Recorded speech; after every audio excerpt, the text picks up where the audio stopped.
မင်္ဂလာပါဒီနေ့ကတော့300ဝန်းကျင်နဲ့ဘယ်လိုခန်းရမလဲမေးထားတဲ့ကိုဘောစီမျိုးတွေအတွက်ကျွန်တော်အခန်းလေးတစ်ခန်းနဲ့မိတ်ဆက်ပေးမှာဖြစ်ပါတယ်ဗျဒီခန်းလေးမှာဆိုရင်လုံခြုံရေးအတွက်စတီးတန်ပန်းနဲ့ကျွန်တော်တို့တက်သားတကားတစ်ခုပါမယ်ပေါ့နော်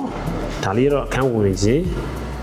ဧကန်လေးပဲဖြစ်ပါတယ်ဗျပေချာအဖြစ်15ပေပေ40ဝန်းကျင်ရှိပြီးတော့ဧကန်တစ်ခန်းအိတ်ခန်းနှစ်ခန်းပါမယ်အခန်းလေးလည်းဖြစ်ပါတယ်ဗျ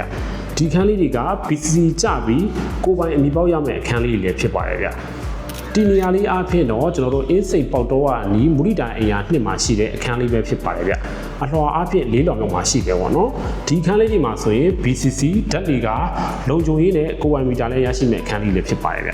ဒါလေးကတော့ကျွန်တော်ပထမဆုံးတွေ့ရမယ့်အိတ်ခန်းလေးပဲဖြစ်ပါတယ်ဗျနော်ကျင်ဝိုးလေးနဲ့နေလို့ရမယ်အောက်မှာဆိုလဲကျွန်တော်တို့ပါကီလေးလေးခင်းပေးထားပြီပေါ့နော်ဒီနောက်မှာဆိုရင်ကျွန်တော်တို့ master brown ခန်းလေးနဲ့လည်း mix up ပြီးမှဖြစ်ပါတယ်ဗျ master brown ခန်းလေးကလည်းခုနကလိုပဲ10ပေ12ပေဝန်းကျင်အကျင်ဝန်းရှိပြီပေါ့နော်သူကရီချိုးကန်းအိမ်သာတစ်ခုပါဝင်လာမှာဖြစ်ပါတယ်ဗျဒီခန်းလေးတွေကတော်ဝင်ကုမ္ပဏီကနေတိစောက်ပေးရတာဖြစ်ပြီးတော့အမီပြောက်လုပ်ငန်းစဉ်ကိုလည်းကျွန်တော်တို့ကနေချင်းပြီးလိုက်ပါဆောင်ရွက်ပေးပါတယ်ဗျငွေချေမှုပိုင်းမှာဆိုရင်လည်း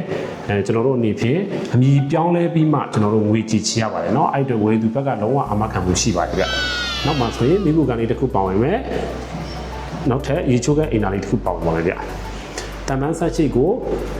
စတီးတန်ပန်းဆက်ချိတ်ကြီးလုပ်ပေးထားမယ်เนาะဟုတ်ကဲ့ဒီခန်းလေးကတော့၄လောင်မှာဖြစ်ပြီးတော့ဈေးနှုန်းအဖြစ်3850နဲ့အရောင်းဖွင့်ထားပါတယ်ဗျဒီခန်းလေးကိုဆက်သွယ်စုံစမ်းမြင်မြတ်လို့ပါကကျွန်တော်တို့ကြီးပွားအောင်ဖုန်းနံပါတ်ဖြစ်တဲ့3999564339ကိုဆက်သွယ်စုံစမ်းမြင်မြတ်နိုင်ပါတယ်ဗျအားလုံးကိုကျေးဇူးတင်ပါတယ်